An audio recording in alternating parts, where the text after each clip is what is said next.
In this video, I'm going to list 10 of the strangest reality shows that went a little too far in their quest to entertain us. Hello, I'm Tamara, and this is Tamara Lynette Tales.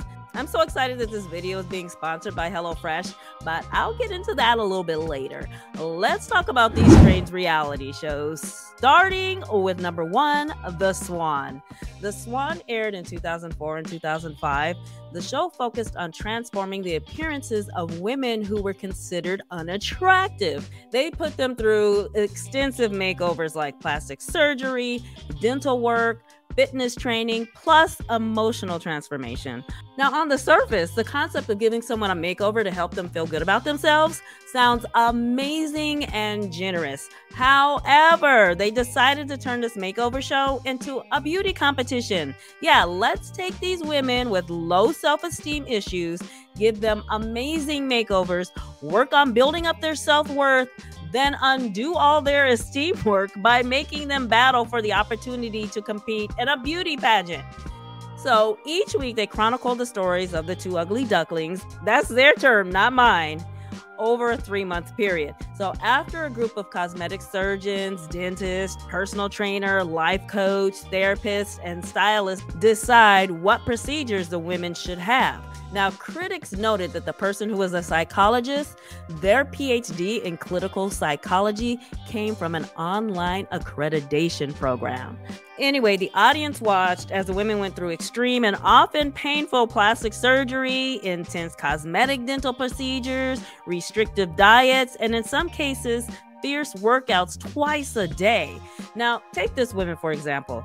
To her face, this lady had a brow lift, a lip enhancement, liposuction to her chin and cheeks, photofacial, microdermabrasion, collagen in the lips and nasal folds, laser hair removal, and LASIK eye surgery. For her body, she had breast augmentation, liposuction in 6 different areas: her back, calves, ankles, thighs, butt, and knees. For her dental, she had Zoom bleaching, partial veneers, root canal, repaired cracked teeth, deep cleaning, and temporary braces. She was put on a 1,200 calorie a day diet, cardio twice a day, weight training focused on her abs and arms. Plus, she'll go to therapy once a week. Now, critics were all over this show for promoting cosmetic surgery as a way to gain self-esteem and self-worth, and rightfully so. Now, during the 3 months, contestants weren't allowed to see their reflections in the mirror or their family members and friends. At the end of the 3 months, they were finally allowed to see themselves and take in their new look, then quickly after they learned their fate. Which one of the 2 featured in the episode had the biggest transformation to continue on to the finale and compete in a pageant to be crowned the Swan? As with many reality shows, it was revealed that producers manufactured dialogue of the contestants through the magic of editing, as well as misleading fans by creating false narratives regarding the contestants' personal stories or situations that allegedly happened during taping. In the end, some contestants were happy they participated in the show, while others expressed deep regret. Number 2, Married at First Sight. Now, you know I couldn't leave this one off the list. Married at First Sight is a show that follows singles who are anxious to be married, so much so that they allow producers and a team of so-called experts choose a spouse for them. The only catch is they don't get to know anything about their match until they meet at the altar, where they are forced to get married. Now, if they say no to marrying their match, according to their contract, they can be fined 50,000 smackaroos. Now, after their wedding, the couple has a reception, honeymoon, move in together in an apartment provided by the show. Then at the end of 8 weeks, they have to decide whether they want to stay married or get a divorce. This show has had its fair share of bad spouses, insufficient background checks, and countless participants who were completely unattracted to their match. The show has been accused by fans of matching for drama, and the participants have complained that their stories weren't properly told due to editors cutting out important pieces of the puzzle or taking their words out of context by cut and pasting them into completely different conversations. Since its premiere date in July of 2014, 64 couples have been matched, of which only 11 have stayed together. However, there are 11 Married at First Sight babies, with one on the way. Strangest reality show number 3, Born in the Wild. Born in the Wild had one season back in 2015. It is a show that followed the journey of pregnant couples as they prepare to give birth outside in the wilderness. This show has been called arguably the most irresponsible reality show ever made because they took natural childbirth too far. The mother gave birth to her child with no medical assistance nearby. In one of the episodes, someone says, "She's 2 hours from help and something is very wrong." Medical experts pointed out that this type of birthing experience is associated with alarmingly higher infant mortality rates. The episodes featured family members worried, pacing, and crying under the stress of watching the mother struggle to give birth. Meanwhile, there's tense music playing in the background as the audience sits in suspense, wondering if the mother and her newborn baby are gonna die. This series was not a show about the beauty of childbirth. It had a darker focus of danger, fear, pain, and potential death. I don't know how this concept got the green light, but it only lasted one season. Surprise, surprise. Number 4, Kid Nation. Kid Nation premiered in 2007. It was a show that featured 40 children between the ages of 8 and 15 that were dumped off in a town called Bonanza Creek Movie Ranch. The premise of the show is for the kids to create a working society without any adult supervision in 40 days. They did not have electricity, indoor bathrooms, or schools, and they had little to no contact with their parents. So basically, they took over an abandoned summer camp in New Mexico and had to figure out how to live in it without adults. Based on what was shown on TV, the living conditions were quite bad. They had one outhouse for 40 kids and no running water until after their first challenge. Now, ambulances were called at least twice due to kids burning themselves with grease and another one accidentally drinking bleach. The kids had to win challenges, barter, and get creative in order to make money. On camera, the kids appeared to be alone in dangerous conditions. But as we know, there is not much real about reality TV, especially a show like this where kids are involved. Producers claim that there were at least 200 adults within a very close distance at all times. A Redditor who claims he was on the show says there were 12 camera crews, each of which had about 5 people. He said there were definitely some kids who found a way to hook up without adults catching them. Given the ages of the kids, those hookups weren't legal. He said there was plenty of food, even though it didn't taste too good, but the camera crew gave him some of their food. Now, this show actually has developed a cult following and is slowly becoming a cult classic. There have even been rumblings of bringing it back. If they do, I think the kids should put their money together and have HelloFresh delivered to them. Imagine watching these kids work with pre-portioned ingredients while following step-by-step instructions on how to prepare salmon, chicken, and steak meals. While their parents are home stressing over back-to-school shopping, these kids will be thriving with HelloFresh groceries, learning how to cook delicious meals for their families when they get home. I enjoy their quick and easy meals. Their prep time is only about 15 minutes and they are so tasty. Got me over here feeling like Chef Girl RD. I like to prepare multiple HelloFresh meals at a time, basically meal prepping, so I can grab one as I head out to work. They heat up nicely and are just as yummy a day or two later. If you've been thinking about trying a food delivery service, I highly suggest you try HelloFresh, and I have a great discount for you when you do. Just go to HelloFresh.com and use code 50TLT at checkout for 50% off plus free shipping. That's right. Go to HelloFresh.com and use code 50TLT at checkout for 50% off plus free shipping. I'll also include a link for you in the description. Bon appetit! Coming in at number 5, Dating Naked. Dating Naked aired between 2014 and 2016, and the concept of this show is exactly what the title suggests.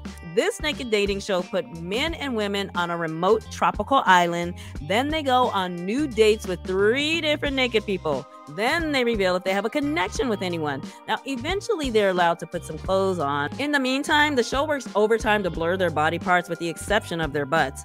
However, the show was slapped with a lawsuit by one of its participants who said her crotch was shown on TV.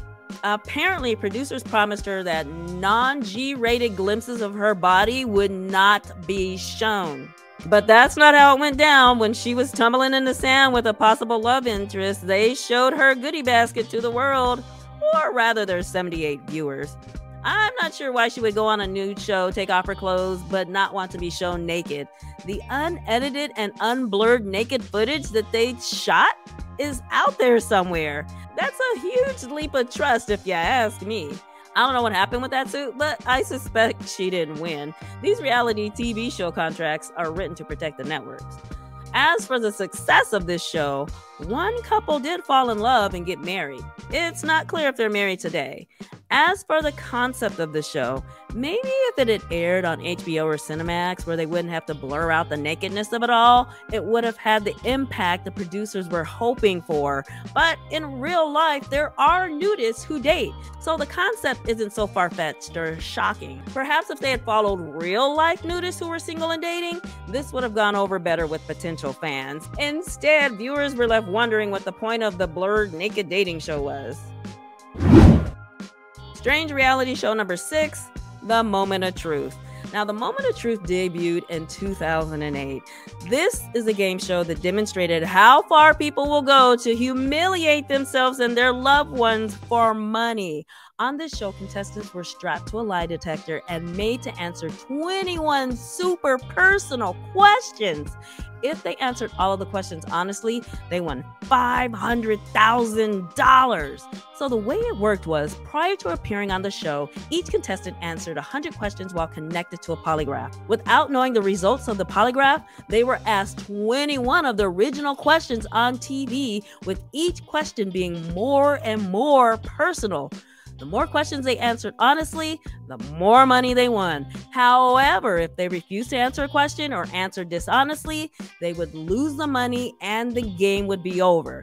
Now, sometimes the show made it spicy by bringing out an ex-partner or a good friend to ask a particularly difficult question. Now, one female contestant admitted that her ex-boyfriend is the man she should be married to and that she cheated on her husband, only to lose her winnings by incorrectly answering the question, "Do you think you're a good person?" She said yes.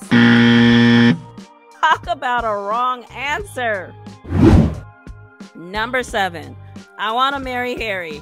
I Want to Marry Harry premiered in 2014. This show was such an epic failure that the network canceled it after only airing 4 episodes. The premise of the show is that 12 women were vying for the chance to love a prominent rich man, and as the title suggests, the man was Prince Harry. The only problem was, this dude isn't Prince Harry. He's a guy named Matthew Hicks, who at the time was an environmental consultant who worked as a Prince Harry lookalike every now and then. While Matthew never told the ladies he was Prince Harry, production worked overtime to convince the ladies that he was. At first, they wouldn't reveal his true identity. However, they constantly had security guards around him and would interrupt the date to whisk him off to attend an urgent matter, or make it appear as though a security breach happened, so he had to go suddenly and dramatically. Producers were playing games big time. They even convinced the women to shovel animal feces to demonstrate. Hell, I don't even know what they were trying to prove with that one. Later, they revealed his fake true identity of being Prince Harry to the ladies. Now, behind the scenes, they kept the women separate so they couldn't discuss their doubts with each other. For those who did have doubts, they gaslit them by having a therapist come on the set to talk to them. Later, they learned the so-called licensed therapist was just someone for the production team. I mean, it was a whole hot mess. Now, on camera, to impress the fake prince, they made the women compete in a beauty pageant that included a talent portion as well as a bikini competition. They had private dates and even a masquerade ball. But unfortunately, old Matthew over there wasn't very convincing, and the majority of the women didn't believe he was Prince Harry, which contributed to the downfall of the show. They didn't really have anywhere to go with the show once no one believed he was the prince. Even still, the show did not admit or reveal his true identity until the final episode when he chose which of the women he wanted. The show was trying to test the question, would you still love him for who he really was? Which was dumb because he misled them and lied throughout the show. Who is he? Oddly enough, he did manage to connect with one of the ladies who he split a $300,000 cash prize with. But after the cameras went away, their relationship based on a lie didn't last. Imagine that. Number 8, Sexy Beast. Sexy Beast premiered in 2021. Unlike Dating Naked, this show had the premise that not seeing your date's true identity is the ultimate way to find love. However, they went a little overboard to disguise the facial features of the participants. They employed a prosthetic makeup designer to transform these folks into creatures of field and stream and hell. So on the show, one single person is presented with 3 contestants to have speed dating rounds with. One of the 3 is booted off in an awkward dumping ceremony at the Sexy Beast Manor. The remaining 2 go on more involved dates, hoping to be the final pick. As their true identities were revealed, it began to look like a modeling agency's roster was unleashed on the show. Just about everyone looked amazing. Even a familiar face from Married at First Sight UK, Jess, was even featured on the show. So, needless to say, there were a couple of problems with this show, the main one being that some people were absolutely screwed over by their ridiculous costumes. Why does one man get to be a gray fox while the other one is forced to be a praying mantis? Like, seriously, it's one thing to wear a disguise, but who has fantasies about kissing a tin man from the zombie apocalypse? Number 9, Buying Naked. Buying Naked aired in 2013. It's a show that follows realtor Jackie and her young team who sell homes to nudists who want to live in a nudist community. Now, Jackie is a nudist, but oddly enough, half of her team seem to be uncomfortable with being around nude people, which contributes to the awkwardness of the series. The show seems to spend most of its efforts on finding clever ways to hide people's body parts. Carefully placed vases, margarita glasses, or patio furniture cover nudists as they go about their day. Once you get used to seeing the nude folks with their body parts covered by jelly jars, vacuum cleaner handles, or streams of water from a hose, it's basically another staged home-buying reality show where I suspect most of the participants already own the home they allegedly purchased on the show, or have no intention of buying a home and are just cast because they're willing to go naked. They zero in on Jackie's team and try to get you to engage with what's going on with them, but nobody cared. And finally, number 10, Boy Meets Boy. Boy Meets Boy premiered in 2003. When this show premiered, it was the very first same-sex dating show. They picked a bachelor named James to romance 15 men to find his true love. All of the men lived in a house together during the show. Like most dating shows, they had one-on-one dates, group activities, and eliminations. So for each elimination, James would consult with his longtime friend, Andra, a married straight woman. Now, this series had the potential to be groundbreaking. The only problem was that the bizarre twist of the show was half the men were straight, simply pretending to be gay to win money. So basically, they were gay for pay. Towards the end of the season, James was finally informed of their little twist and told that if he picked a gay man, he would win a $25,000 reward and a vacation to New Zealand. However, if he picked a straight man, the man would win the $25,000. Now, keep in mind that the goal of the straight man was to convince James that they were gay. In the end, he picked a gay man, and this show went down in history as being cruel, offensive, and boring. Whew, so that's my list of strangest reality shows. What do you think? Did I leave one out that's on your list? Let me know in the comments. I feel like I can do an entire series on this topic. There are so many odd and bad reality shows that have hit the airwaves over the years. Maybe I'll do another video on this topic if you want to see it. In the meantime, thanks for hanging out with me, and I'll see you in my next video.